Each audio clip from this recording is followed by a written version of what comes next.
Madame, monsieur, bonsoir. Merci de nous rejoindre sur Al24 News pour Eco Hebdo, votre émission hebdomadaire de décryptage de l'actualité géoéconomique mondiale.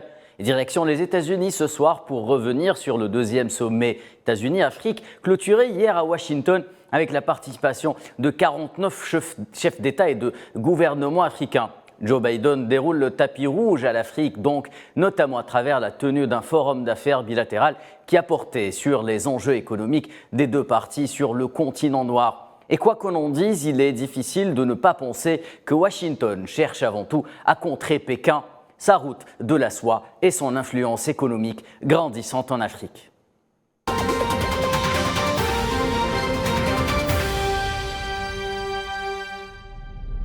Et pour en parler ce soir, j'ai le plaisir d'accueillir deux fins experts économiques, l'un depuis Oran et l'autre depuis Paris. Alexandre Kateb, vous êtes économiste et consultant financier. Vous êtes en direct avec nous par Skype. Bonsoir et merci d'avoir accepté notre invitation. Bonsoir, merci pour l'invitation. Abdelrahman Mebtoul, vous êtes expert international en économie. Bonsoir professeur, merci d'être parmi nous ce soir encore. Je vous remercie de votre invitation et bienvenue à mon ami Kateb. Très bien, donc nous allons d'emblée directement commencer le débat avec vous, professeur Mebtoul, un deuxième sommet USA-Afrique donc après celui de 2014. Avant d'entrer dans le vif du sujet et de parler économie, j'ai envie de vous interroger sur le timing choisi par Washington. Est-ce réellement fortuit si ce sommet intervient quelques jours seulement après la tenue de son pendant chinois avec les pays arabes en Arabie Saoudite, même si l'on sait que les calendriers sont préparés bien à l'avance à ce niveau-là? Bon, vous savez que actuellement il y a une rivalité sur le plan économique entre la Chine et les États-Unis. Les États-Unis, effectivement, les échanges commerciaux entre les États-Unis et l'Afrique sont passés de 142 milliards de dollars US en 2008 à 64 milliards en 2021. En effet. Et comme le reconnaissent les responsables US eux-mêmes, oui, le cadre de la guerre d'influence qui se joue entre les deux plus grandes puissances économiques, les États-Unis sont en train de perdre effectivement du terrain, ce qui explique effectivement la rencontre et l'enveloppe dégagée de 55 milliards de dollars et sur 3 années et les perspectives effectivement futures dans des créneaux où les États-Unis auraient un avantage comparatif.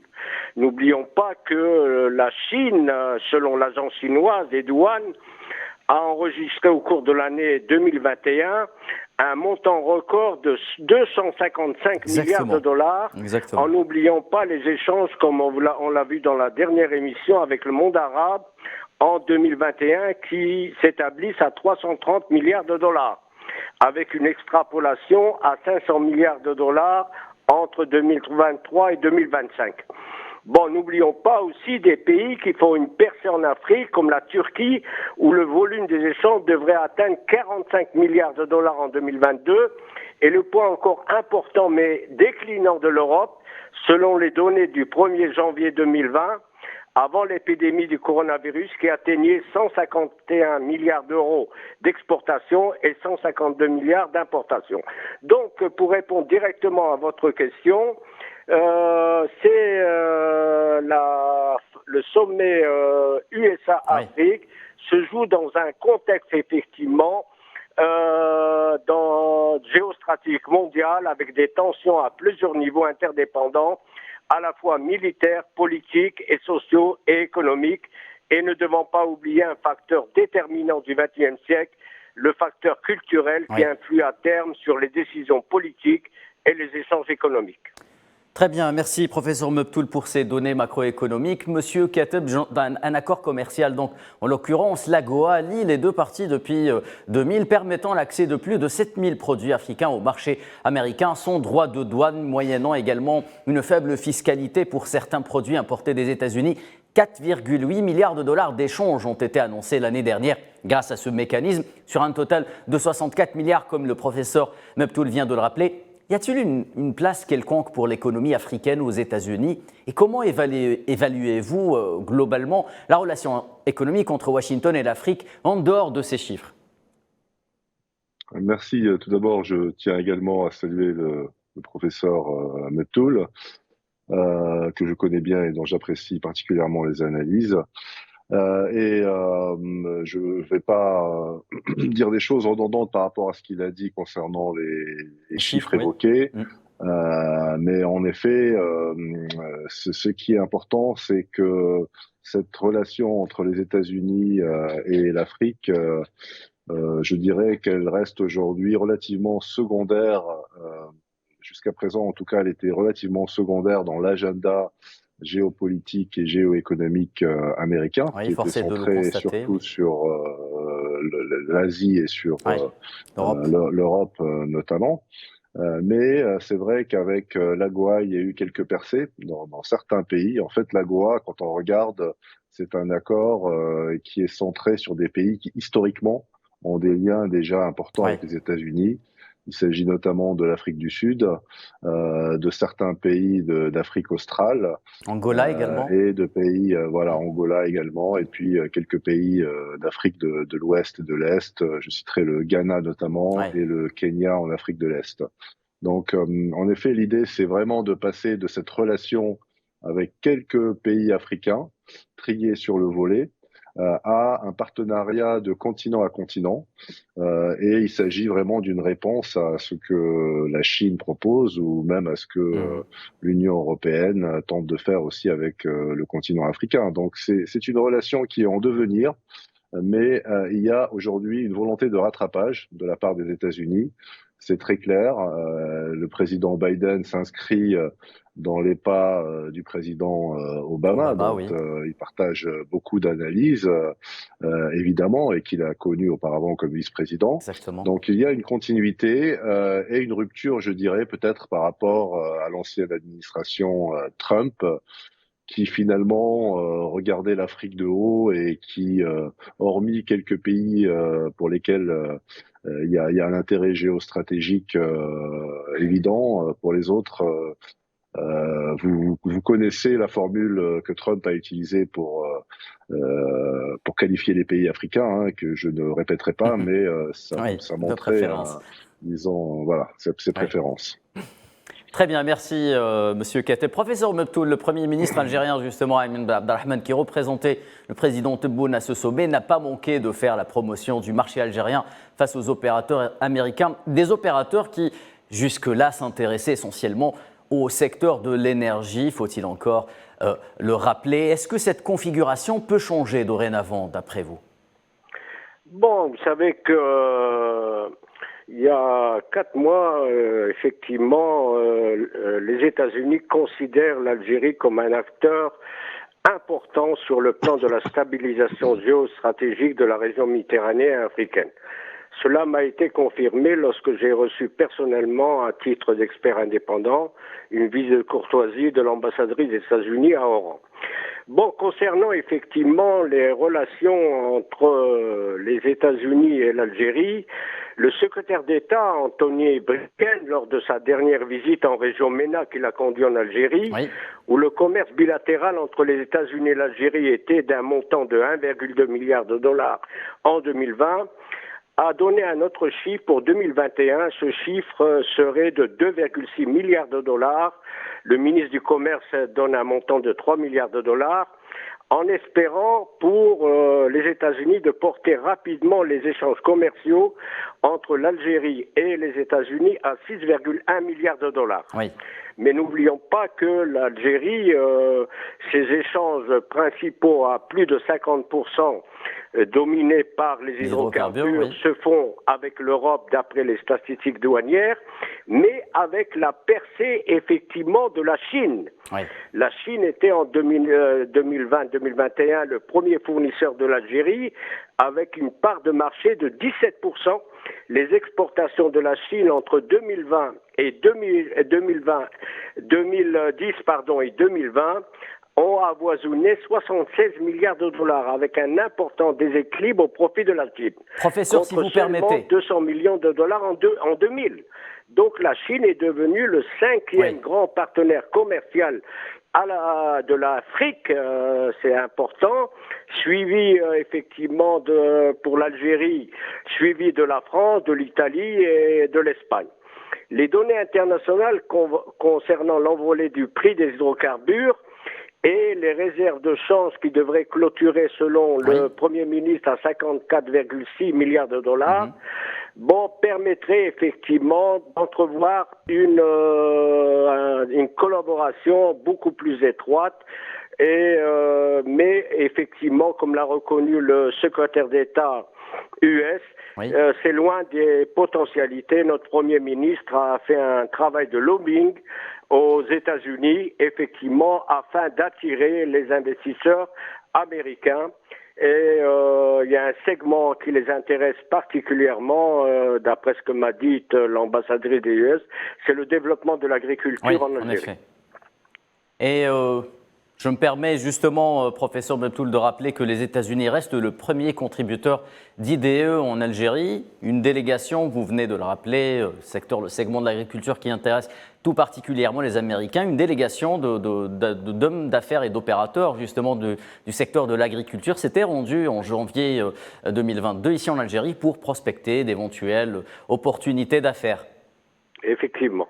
Très bien. Monsieur Kateb, un responsable américain justement au commerce, a annoncé récemment que le commerce sino-africain atteint un niveau record d'environ 254 milliards de dollars en 2021. Cela a été rappelé par le professeur Mebtoul également. Si l'on compare avec les chiffres évoqués tantôt, j'ai envie de dire que niveau coopération, il n'y a pas photo pour le moment. Oui, il n'y a pas photo en effet, parce que c'est vrai que la part de l'Afrique déjà dans le commerce mondial est très faible. Je crois que ça représente moins de 4% du commerce mondial. Donc, effectivement, c'est ce qui est reflété dans les chiffres avec les États-Unis, dans les échanges avec les États-Unis, par exemple. La Chine, elle, importe beaucoup de matières premières depuis l'Afrique, ce qui explique le volume de son commerce extérieur avec les pays africains. Donc c'est incomparable puisque les États-Unis ont beaucoup moins de besoins en matières premières et leurs besoins sont ciblés sur certains pays. Alors parmi les discussions qui ont eu lieu, je crois que il y a une volonté de développer l'exploration des terres rares et des métaux qui sont utilisés notamment dans les batteries électriques. Et ça, c'est quelque chose qui reflète les priorités en fait américaines et mondiales aussi. Il y a une compétition d'ailleurs à ce niveau avec la Chine et l'Europe, et l'Afrique est perçue un peu comme cet Eldorado dans lequel on va puiser ces matières premières. Finalement, on peut se dire que rien n'a changé depuis un siècle ou un siècle et demi, sauf que les matières premières qui sont convoitées ne sont plus exactement les mêmes. Donc après, est-ce qu'il y a une volonté vraiment de développer le continent africain, d'industrialiser le continent africain, que ce soit de la part de l'Europe, des États-Unis, ou même de la Chine, c'est pas forcément évident aujourd'hui, à l'heure actuelle, qu'il y ait cette volonté. Donc j'ai envie de dire que l'avenir de l'Afrique appartient aux Africains et c'est à eux d'abord de créer ce rapport de force pour s'imposer dans les instances internationales comme le G20 et pour s'imposer dans les partenariats avec les grands blocs mondiaux comme les États-Unis, l'Amérique du Nord plutôt, l'Europe ou encore la Chine. Très bien, professeur Mebtoul, pour Monsieur Kateb, il s'agit avant tout justement donc de corriger le tir après le passage de Trump donc à la Maison Blanche et de retrouver une certaine forme de coopération avec l'Afrique. Quels sont, au vu des chiffres que vous nous avez exposés, après avoir planté le décor, quels sont les objectifs économiques de ce sommet lorsqu'on sait que l'Afrique justement est en pleine transformation, à la fois sur le plan macro que structurel? Bon, vous savez qu'on vient de l'indiquer, le professeur Kateb, c'est que le commerce mondial a augmenté de 25% en rythme annuel en 2021 pour atteindre un record de 28 500 milliards de dollars Et même si les exportations africaines de biens et services ont enregistré une croissance particulièrement rapide au cours des 10 dernières années, elles représentent à peine 3-4% du commerce mondial, loin de ces importantes potentialités. Vous savez, il y a une étude récente du Fonds monétaire international et de la Banque mondiale qui extrapole, qui dit que le PIB de l'Afrique devrait passer de 2 980 milliards de dollars en 2022 à peu près 4 288 milliards de dollars en 2027. Mais pour 2022, cela représente que 12-13% pour 55 pays africains. Oui. Donc c'est vraiment dérisoire. Faible. L'avenir, me semble-t-il, pour les échanges, appartient à la dynamisation de la zone de libre-échange de l'Afrique, qui devrait être un élément très très important. Une étude effectivement de l'OUA fait des extrapolations assez intéressantes. Et elle conditionne cela à effectivement un libre-échange entre les pays avec des dégrèvements tarifaires progressifs qui permettrait effectivement à l'Afrique une dynamisation et de mieux s'insérer dans le cadre effectivement des nouvelles relations économiques internationales. Donc, mais attendons, c'est que le taux d'intégration interafricain, d'après un rapport de l'OUA, ne dépasse pas 11-12%, contre 60% pour l'Europe, et beaucoup plus, et d'autres zones où il y a effectivement. Mais là, je voudrais souligner qu'il n'y a pas, il faut éviter le mythe de l'Afrique. Oui. Il y a des Afriques, il n'y a pas que des Afriques, une Afrique homogène. Effectivement, elle est structurée en plusieurs zones avec effectivement des disparités économiques importantes, dont notamment l'Afrique subsaharienne qui connaît le taux de pauvreté le plus important au niveau de cette zone.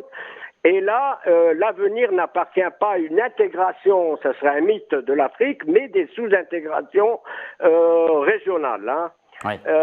Donc, voilà un peu, évitons le mythe de certains qui disent qu'il faut intégrer l'Afrique. Non, il y a des Afriques et là, des sous-intégrations régionales, mais n'oublions pas que l'Afrique a subi l'esclavage, elle a subi la colonisation, qui a la dilapidation de ses richesses et dont les effets se font sentir encore à l'heure actuelle. Mais n'oublions pas que depuis leur indépendance, la gouvernance a été aussi également mitigée. Ne devons pas incomber uniquement la responsabilité à des facteurs externes. Donc, comme l'a dit mon prédécesseur, c'est que le devenir de l'Afrique sera ce que les Africains et ses dirigeants voudront qu'elle soit. Oui. C'est-à-dire que y a une prise de conscience grâce à l'intelligentsia nouvelle au niveau de l'Afrique, voulant une certaine autonomie relative vis-à-vis des grandes puissances, et l'avenir de l'Afrique dépendra d'une nouvelle gouvernance et surtout de la valorisation du savoir, parce que l'exode des cerveaux de l'Afrique vers d'autres continents est une hémorragie intolérable qui freine le développement du continent. Très bien, professeur Alexandre Kateb. Flory Lizer, la Corporate Council pour l'Afrique, a déclaré justement qu'il fallait que les États-Unis fassent comme les pays européens, c'est-à-dire prendre les entreprises par la main et les emmener prospecter d'éventuelles opportunités d'investissement ou de nouveaux marchés en Afrique. Comment peut-on interpréter cette déclaration, d'après vous ? C'est important parce que, en fait, les Américains connaissent peu l'Afrique de manière générale. Les entreprises américaines connaissent mal le potentiel des différents pays africains et sont souvent rebutés par la complexité bureaucratique et par l'hétérogénéité des conditions dans les différents pays. Hein. Comme l'a rappelé le professeur Webtou, là, il n'y a pas une Afrique, il y a des Afriques. Et donc, quelque part, aujourd'hui, le catalyseur principal, il vient de cette zone africaine de libre-échange. Il vient aussi de la volonté aujourd'hui des Africains d'être unis au sein de l'Union africaine et de donner un rôle plus important à l'Union africaine. y compris en matière de développement économique. Quelque part, ça vient un peu dans les pas du NEPAD, ce Oui, partenariat africain entre les Afrique. grandes économies africaines, qui avait été initié à l'époque, rappelez-vous notamment par le président Abdelaziz Bouteflika, oui. Bouteflika. Hmm.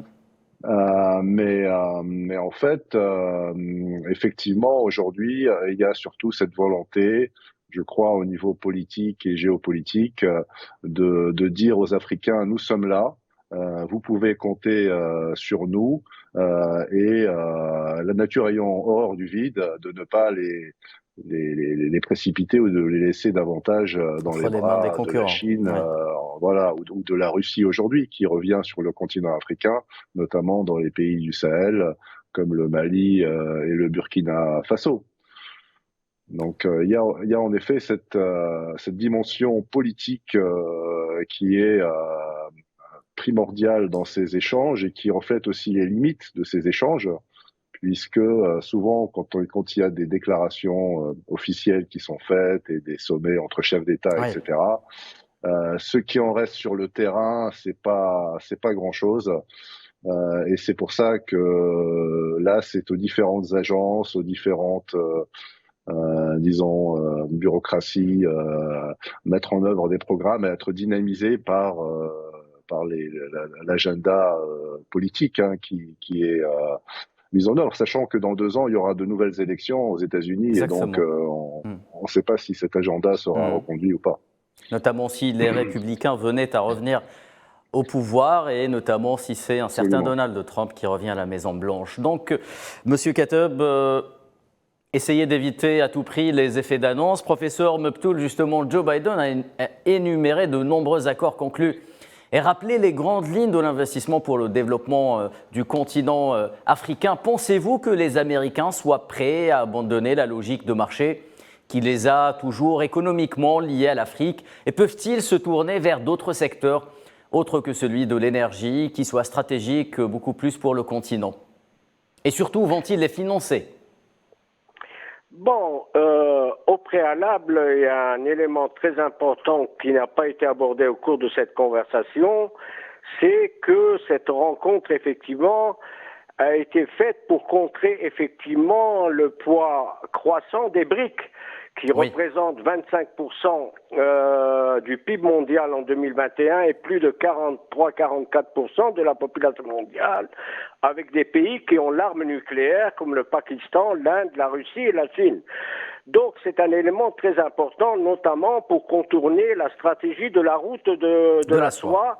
Et le ministre des Affaires étrangères chinois, lors du sommet en Arabie Saoudite, a décidé d'appeler ça BRIC Plus pour intégrer oui. d'autres pays, notamment africains et arabes, qui voudraient rentrer dans ce contexte. Rappelons que Bon, les l'Algérie a Américains, postulé au BRICS. effectivement, pour contrer effectivement la poussée chinoise, veulent effectivement investir dans un nombre de secteurs en dehors des hydrocarbures, hein, Oui. notamment dans les nouvelles technologies, dans la santé, dans l'éducation, dans pas mal de secteurs dont ils ont un avantage comparatif. Et lors de la réunion a été abordé le problème du réchauffement climatique dont l'Afrique n'est pas responsable puisque les effets de serre le sont pour l'Afrique à peine à 3,5%, tout le reste c'est les pays Comparé aux développés, États-Unis et à la Chine, et oui. d'investir dans les énergies renouvelables et dans la sécurité alimentaire. N'oublions pas que les tensions en Ukraine, la Russie et la Chine représentent 33% des exportations mondiales et ça a un impact sur l'Afrique qui a expliqué d'ailleurs le déplacement du président de l'Organisation de l'Unité africaine à Moscou. Oui. Donc vous voyez, elle essaie de rattraper effectivement le temps perdu. Ça rentre dans la nouvelle reconfiguration des relations internationales. Il y a des rapports confidentiels que j'ai pu avoir lors de ma dernière tournée en Europe où l'Europe elle-même est en train d'élaborer une stratégie parce qu'il ne faut pas différencier les États-Unis et l'Europe. Il y a des divergences tactiques, mais pas de divergences stratégiques vis-à-vis des rivalités avec la Chine et la Russie, notamment dans le domaine militaire à travers Wagner. Oui. Donc le problème qui se pose, ça rentre dans la nouvelle reconfiguration des relations internationales et le monde ne sera plus jamais comme avant. Avec le poids des briques, on devrait s'orienter, si cette poussée se confirme, entre 2025-2030, vers un monde multipolaire. Mais là, très bien, professeur. Comme contre-réaction, oui, au poids effectivement des briques. Actuellement, les États-Unis ont fait le sommet USA-Afrique. Très bien, professeur. Et ont décidé effectivement de favoriser certains créneaux qui ont des avantages comparatifs. Mais selon mes informations, actuellement, des experts travaillent à Bruxelles, effectivement, dans Très bien, même professeur. lignée. Malheureusement, je suis obligé de vous interrompre. Merci, c'est la fin d'Eco Hebdo. Merci de nous avoir suivis. Très bonne soirée à vous.